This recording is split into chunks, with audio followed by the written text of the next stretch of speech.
Hi everybody, Cynthia here from the Scrappy Bookworm. I am back to show you guys how I made this clock charm. A lot of you have asked me to do a tutorial. I didn't decorate the backs of these because I knew I was going to use them for certain projects that I was going to glue them down to. Like this altered fork easel. I glued the bottle cap to it and then hung the hanger here. And then these just hung from it. So that's why I didn't decorate the back. And you really don't have to decorate the backs if you don't want to. I mean, it's personal preference, up to you. But yeah, I'll just show you how I made this really quick. Now I'm going to be using a different clock face today because I had originally used a clock face from the Lost and Found collection from Tim Holtz Ideology, and I ran out of clocks. So, and if you guys haven't picked this paper up, I think they still carry it in Joann's. It's really cool to make charms with. Like, this page has, there's like pages of bottle caps already for you to decorate. There's also pages with really great sizes that you could punch out of the vintage like photographs and use those.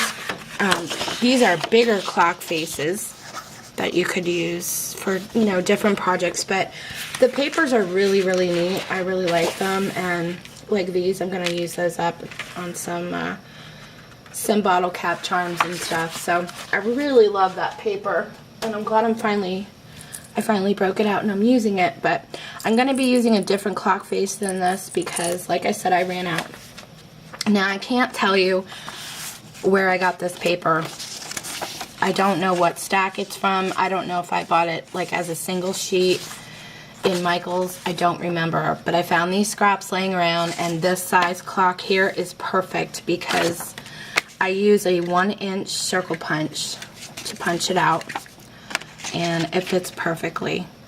So that's the thing when you're looking for clock photos or whatever to punch out. If you don't have like a clock stamp or anything like that, look around for like 1-inch circles, you know, clocks, to fit into your bottle caps. So that's what I'm going to use here.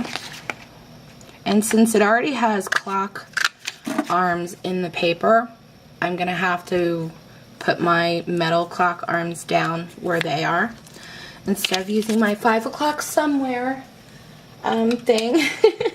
Because the ones that were from Tim Holtz, the Tim Holtz paper, they didn't have clock arms on them. So I was able to put the arms wherever I wanted. So that's another thing too you might want to keep in mind.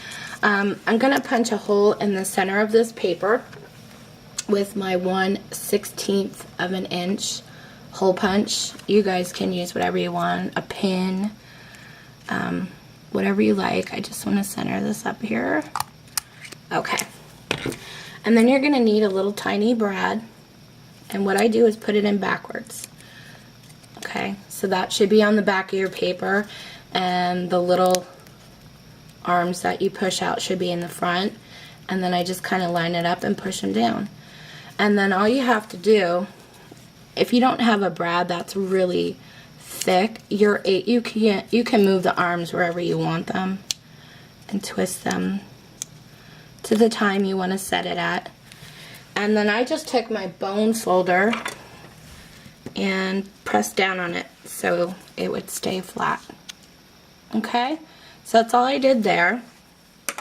And then I used some vintage photo to ink it up. I just inked around the edges, really. But you guys use, you know, whatever you want. And then I'm going to show you really a quick and easy trick that I kind of taught myself. If you are going to be punching holes on both sides of your bottle cap, one to hang a ring from and then another to hang your charms from, to line them up so that you're not punching off center, what I do is I grabbed a piece of washi tape, because I think I ruined like 3 bottle caps before I figured this out. And then I look at the back of the cap and I find my center, okay? and I just add the washi tape so this is my center line, and then I wrap it around. And that way when you punch your hole, you use this as your guideline to punch your holes. So let me do that really quick for you so you can see. It works pretty well, and that way you're not off center and ruining a bottle cap like I did. Make sure it's lined up really good. I hope I'm on camera for this.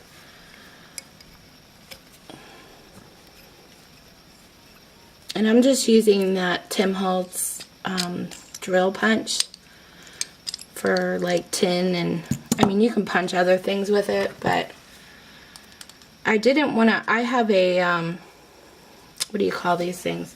Crocodiles for my paper, but yeah, doesn't really punch through metal.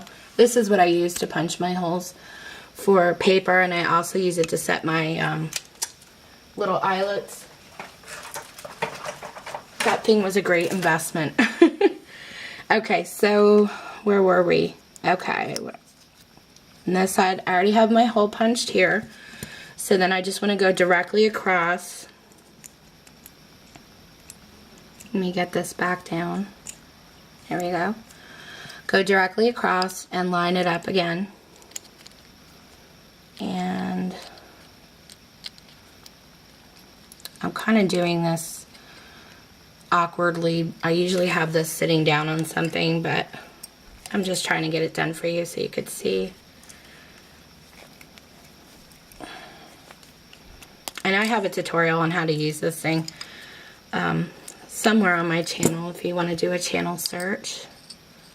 I think it's a tutorial how to use the Tim Holtz drill punch or something like that. Okay, and then because it's washi tape, it pulls right off. And then it doesn't really mark up your bottle cap either.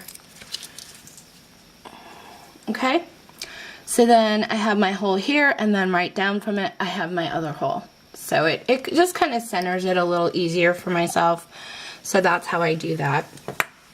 And then I'm going to grab some glossy accents, and I'm just going to kind of put a little bit around the bottom. Not a thick coat, I just use like that much. And let's line this up correctly. I'm kind of lining the top of the clock up with the top hole. Now this part is a little tricky. You want to keep pushing down on it and turning it around so that you don't get any bubbles in your paper, because you have to remember you're gluing down that brad in the center. So if you don't take the time to just keep twisting it and pressing on it, it'll bubble up on you. Okay, so now I know it's glued down flat, and what I'm going to do is just hang a ring from the top, because I'm not sure what I want to use this for yet. So let me just crimp those together. Oh, I'm hanging it to the coat hanger. Hello. Losing my mind today. Just kind of weaved it through. Let me show you that again. Sorry, you guys. Okay. Put my ring on, and I'm just sliding it through this bottom rung of the coat hanger. And now I'm just twisting it closed. Okay, so now it's hanging from the coat hanger. Now on the bottom here, I'm going to get my other ring out. I'm going to add my clip. Actually, I want to add my pearl first. And my clip. And I also have a clock hand. And then I'm just going to put that in the center on the bottom. Okay. So the charm is just about complete. All I need to do is add my glossy accents to the center. And that's all I'm going to do, guys, and let it dry. So, do that really quick for you on camera. I go around, first I put a little bit in the center here to kind of fill up the brad. Hold on, I have a I have a clogging problem here. Here we go. I fill up the center where the brad is, because that's going to seep down into that brad. Then I go around the edges with a really good amount. And then I just start filling in towards the center. And this, you want a good, thick, nice coat, because you want it to be able to coat up over that brad that you put in there. And that's it, guys. The clock charm is complete, and you want to lay it flat to dry. Okay. But it's all finished. I'm just going to let it dry, and then if you guys have any questions, let me know. I hope I covered everything and I wasn't blocking the camera on you guys. I'm running out of clocks to make another one.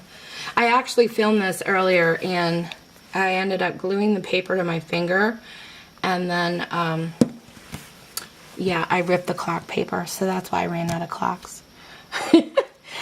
Oh geez. Okay, thank you guys for watching. Any questions, let me know. Take care.